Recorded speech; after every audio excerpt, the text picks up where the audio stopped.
Comment aider son enfant à gérer ses émotions et surtout comment vous aider, vous parents, à comprendre comment aider votre enfant à gérer ses émotions et à comprendre ses émotions. Bonjour et soyez les bienvenus sur cette chaîne YouTube. Je suis Alexandra Taclé. Pour ceux qui ne me connaissent pas, je suis experte dans le milieu de la petite enfance, éducatrice de jeunes enfants et je suis conseillère personnelle en développement personnel spécialisée dans les relations familiales et sentimentales et je fais toutes ces vidéos aujourd'hui pour vous aider, vous les parents ainsi que les futurs parents. Si vous regardez cette vidéo, c'est que votre enfant a entre 0 et 5 ans et que vous vous retrouvez par moments dans des situations un peu instables, un peu périlleuses où votre enfant a des émotions qui débordent telles que la colère, la tristesse ou même parfois de la peur et une sensibilité exacerbée et vous vous demandez, vous en tant que parent, ce qui se passe et surtout ce que vous pouvez faire pour remédier à la situation. Je vais vous donner 3 de mes conseils, mais avant toute chose, je vais vous demander de mettre un petit pouce bleu à cette vidéo et surtout à vous abonner à cette chaîne pour grandir et faire partie de cette communauté. C'est parti!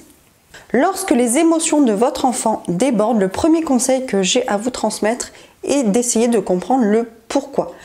Que s'est-il passé juste avant que votre enfant réagisse de cette façon? En comprenant le pourquoi de l'émotion, vous pourrez mettre en place les actions nécessaires pour justement favoriser l'apaisement de votre enfant.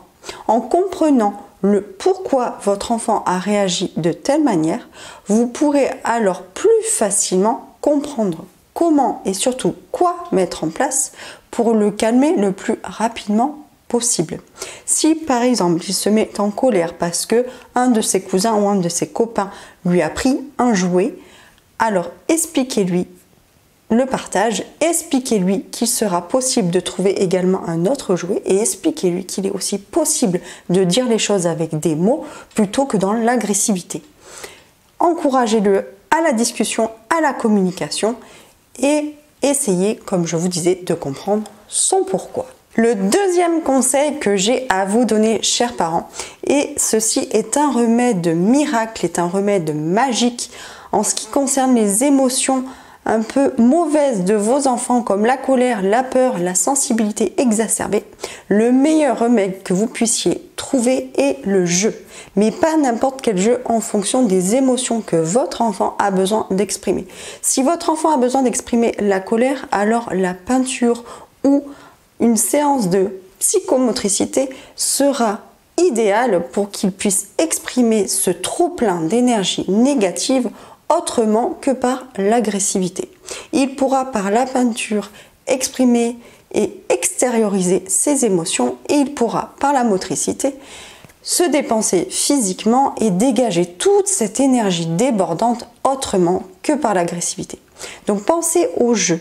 En cas de tristesse, c'est la même chose. S'il s'agit d'un enfant qui est triste par rapport à une situation, par rapport à la séparation de ses parents ou par rapport à plein de petites choses dans leur quotidien à eux qui peuvent faire que cela les touche, parfois aussi des jeux de construction tels que les Lego, plus ou moins gros en fonction de leur âge, peut les amener à se concentrer sur quelque chose à créer, à construire et les faire justement se détacher de ces émotions négatives. Donc pensez au jeu en fonction de la situation et surtout de l'émotion qui prédomine chez votre enfant. Le troisième conseil que j'ai à vous transmettre est de vous positionner, vous en tant que parent.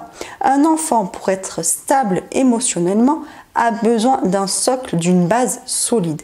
Et la base solide, c'est vous. C'est-à-dire qu'il va falloir que vous soyez suffisamment présent et attentif à lui pour lui donner suffisamment de sécurité. Et en même temps, il va falloir qu'il sente qu'il y a des limites à respecter auprès de vous. Il s'agit du cadre et des limites à respecter. Vous pouvez être là, soutenant auprès de lui et en même temps assez fort et garant des limites à respecter. Si cette vidéo vous a plu, n'hésitez pas à mettre un petit pouce bleu, abonnez-vous à cette chaîne si ça n'est pas encore fait et mettez en commentaire les thèmes que vous aimeriez que j'aborde avec vous, je me ferai un plaisir. Si vous souhaitez une séance personnalisée, n'hésitez pas à cliquer sur le lien du sondage juste en dessous, en ce moment c'est moins 40%. Et je vous dis ciao ciao les amis.